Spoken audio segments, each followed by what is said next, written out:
오늘 우리에게 주시는 하나님의 말씀은 사무엘상 3장 12절에서 15절 말씀입니다. 묵상 본문은 15절인데요. 12절부터 읽도록 하겠습니다. 내가 엘리야의 집에 대하여 말한 것을 처음부터 끝까지 그날에 그에게 다 이루리라. 내가 그의 집을 영원토록 심판하겠다고 그에게 말한 것은 그가 아는 죄악 때문이니 이는 그가 자기 아들들이 저주를 자청하되 금하지 아니하였음이니라. 그러므로 내가 엘리의 집에 대하여 맹세하기를 엘리 집의 죄악은 제물로나 예물로나 영원히 속죄함을 받지 못하리라 하였노라 하셨더라. 사무엘이 아침까지 누웠다가 여호와의 집의 문을 열었으나 그 이상을 엘리에게 알게 하기를 두려워하더니. 아멘. 1월 30일 주님은 나의 최고봉. 오늘 묵상의 제목은 주님 말씀하소서입니다. 묵상글입니다. 하나님은 깜짝 놀랄 만한 방법이 아니라 오해하기 쉬운 방법으로 말씀하십니다. 그래서 우리는 이 음성이 정말로 하나님의 음성인가 하고 의아해 합니다. 이사야는 하나님께서 자신에게 강한 손으로 곧 섭리를 통해 강권하셨다고 말합니다. 우리 인생을 만지시는 분은 말씀하는 하나님이십니다. 당신은 발생하는 상황을 우연으로 봅니까? 아니면 그 상황에서 하나님의 손길을 분별합니까? 주님 말씀하소서라고 말하는 습관을 가지십시오. 그러면 인생은 하나님과의 사랑의 연주곡이 될 것입니다. 어려운 일이 닥칠 때마다 주의 음성을 듣는 시간을 만드십시오. 경책은 징계를 위한 수단 그 이상을 의미합니다. 즉 우리로 하여금 주님 말씀하소서라고 고백하는 자리로 인도합니다. 하나님께서 당신에게 말씀하신 때가 언제였는지 기억해 보십시오. 주님께서 무엇을 말씀하셨는지 잊었습니까? 주의 음성을 들으면서 우리의 귀는 예민해집니다. 그리고 예수님처럼 하나님의 음성을 항상 들을 수 있게 됩니다. 하나님이 내게 들려주신 것을 나의 엘리 제사장에게 말해야 합니까? 바로 여기서 순종의 딜레마에 빠집니다. 우리는 자신에게 가장 가까운 엘리 제사장의 마음을 상하지 않게 하려고 스스로 해결해 보려고 하다가 하나님께 불순종합니다. 하나님께서는 사무엘에게 엘리의 조언을 들으라고 하지는 않으셨습니다. 그러므로 사무엘은 그 문제를 스스로 결정해야 했습니다. 당신을 향한 하나님의 부르심은 어쩌면 당신의 엘리 제사장에게 아픔을 줄지도 모릅니다. 그러나 다른 사람의 삶의 고통을 막으려다가 당신과 하나님 사이에 방해물을 놓을 수도 있습니다. 하나님께서 당신 스스로 하나님 앞에서 결정하도록 요구하시는 것에 대해 굳이 다른 사람의 조언을 얻으려 하지 마십시오. 만일 조언을 얻으려 하면 당신은 자신도 모르게 사탄의 편에 서게 될 것입니다. 내가 곧 혈육과 의논하지 아니하고.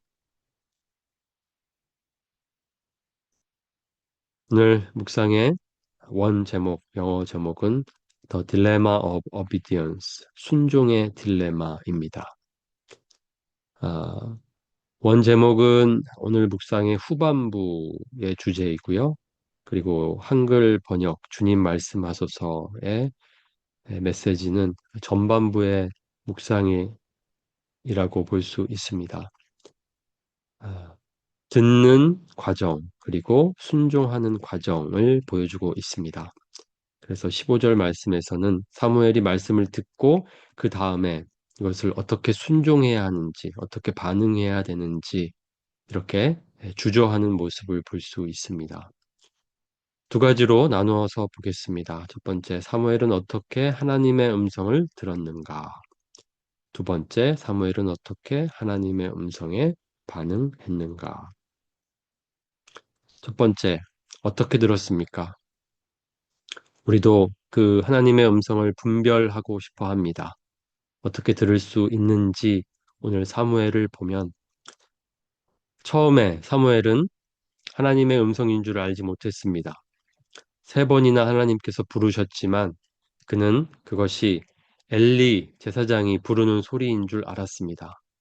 그래서 세 번째 부르셨을 때 엘리에게 가서 당신이 나를 부르셨기로 내가 여기 있나이다. 이렇게 말했더니 엘리 제사장은 그제서야 이제 하나님께서 바로 지금 사무엘에게 말씀하고 계시다라는 것을 깨달았습니다. 그래서 이제 다시 말씀하시면 주의 종이 듣겠나이다. 이렇게 답하라고 어, 가르쳐 줍니다. 그제서야 10절에 여호와께서 임하여 서서 전과 같이 사무엘아 사무엘아 부르시는지라 사무엘이 이르되 말씀하옵소서 주의 종이 듣겠나이다. 이렇게 비로소 그제서야 하나님의 음성인 줄 알게 되었습니다. 어떤 과정들을 보게 됩니까? 처음엔 하나님의 음성인 줄 헷갈립니다. 이것이 정말 하나님의 음성인가? 사람의 음성인가? 처음엔 헷갈리다가 점점 분별할 수 있게 됩니다. 처음부터 잘 들을 수 있다는 것이 아닙니다. 그래서 우리에게는 훈련이 필요합니다. 집중이 필요합니다. 사무엘이 헷갈리다가 분별할 수 있게 된 것은 바로 그러한 과정들이 있었기 때문입니다. 묵상글입니다. 하나님은 깜짝 놀랄 만한 방법이 아니라 오해하기 쉬운 방법으로 말씀하십니다. 그래서 우리는 이 음성이 정말로 하나님의 음성인가 하고 의아해 합니다.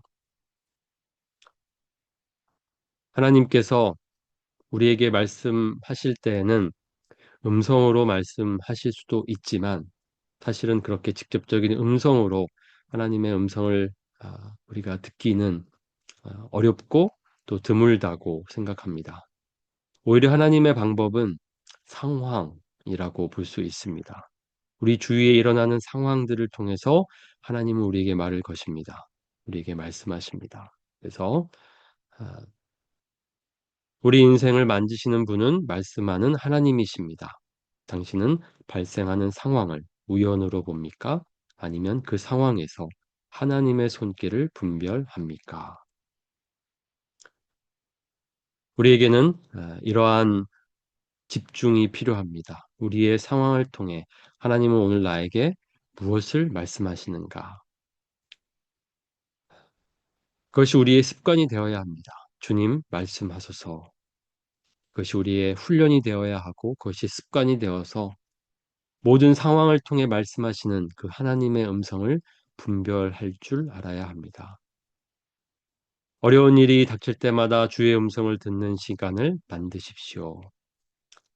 우리에게 일어나는 많은 일들, 특별히 어려운 일들 속에서 하나님은 우리에게 말을 거십니다. 우리는 그 음성을 들어야 합니다. 오늘 우리에게는 어떤 말씀을 주고 계십니까? 어려운 일들 속에 우리는 귀를 기울여야 합니다. 하나님께서 이 일을 통하여 나에게 무엇을 말씀하시는지. 두 번째입니다. 사무엘은 어떻게 하나님의 음성에 반응했습니까? 사무엘은 자신이 들은 말씀이 엘리 제사장에 관한 말씀이었기 때문에 그리고 그 엘리 제사장의 집에 심판에 대한 말씀이었기 때문에 말하기를 주저했습니다. 이것이 큰 상처가 될 거라고 걱정했습니다. 그러나 18절에 사무엘이 그것을 그에게 자세히 말하고 조금도 숨기지 아니하니 두려웠지만 걱정되었지만 그는 그대로 자세하게 그 모든 엘리의 집에 관한 심판의 말씀을 자신이 들은 대로 엘리 제사장에게 전하게 됩니다. 말씀을 들었을 때에 우리는 늘 처음에 주저합니다. 망설입니다. 때로는 그 말씀이 누군가에게는 상처가 될 수 있다라는 생각에 걱정하면서 순종하지 못할 때도 있습니다. 그러나 우리는 순종을 목표로 해야 합니다. 다른 사람 걱정하다가 하나님께 불순종할 수 있습니다. 당신을 향한 하나님의 부르심은 어쩌면 당신의 엘리 제사장에게 아픔을 줄지도 모릅니다. 그러나 다른 사람의 삶을 고통으로 막으려다가 당신과 하나님 사이에 방해물을 놓을 수도 있습니다. 하나님께서 당신 스스로 하나님 앞에서 결정하도록 요구하시는 것에 대해 굳이 다른 사람의 조언을 얻으려 하지 마십시오. 이것이 바로 순종의 딜레마입니다. 순종하려니 다른 사람, 소중한 사람, 우리 가족에게 혹 그것이 상처가 되지는 않을까, 또 그들을 힘들게 하지 않을까 우리가 걱정할 수 있습니다. 사무엘이 엘리 제사장을 걱정하면서 순종하는 것을 주저했던 것처럼 우리에게도 그러한 순종의 딜레마와 같은 상황이 찾아오게 됩니다. 어떻게 해야 합니까? 그래도 우리는 하나님께 순종해야 합니다. 말씀하신 대로 그렇게 따라가야 합니다. 1월 1일 묵상 글에 보면 바로 이 비슷한 내용이 있습니다. 최선을 들이는 것은 논쟁을 하거나 이치를 따지는 문제가 아닙니다. 의지의 항복입니다. 다시는 번복할 수 없는 절대적인 항복입니다. 다른 사람을 고려한다고 말은 하지만 실제로는 자기 자신을 지나치게 생각하는 마음이 의지의 항복을 가로막습니다. 우리는 주님의 부르심에 순종하려고 하면 남들에게 많은 피해를 끼치게 될 것이라고 생각하면서 하나님은 순종이 얼마나 힘든지 알지도 못하신다고 불평합니다. 최고의 하나님께 최선을 드린다고 할 때에 그 과정 속에는 이러한 딜레마가 있습니다. 나의 순종이 다른 이들의, 소중한 이들에게 상처가 되지는 않을까. 너무 많이 고려하다가 오히려 그 하나님께 순종하지 못할 수 있습니다. 오늘 우리에게는 어떤 딜레마가 있습니까? 하나님의 말씀이라고 여겨지는 것들이 있는데 그것을 다른 사람 생각하면서 순종하기를 주저하고 있지는 않습니까? 하나님 앞에 순종합시다. 하나님께 우리의 최선을 드립시다. 그렇게 딜레마에 빠질 수 있지만 우리가 선택은 하나님으로 선택하기를 원합니다. 오늘도 우리 하나님께 최선을 드립시다. 주님의 말씀에 귀를 기울입시다.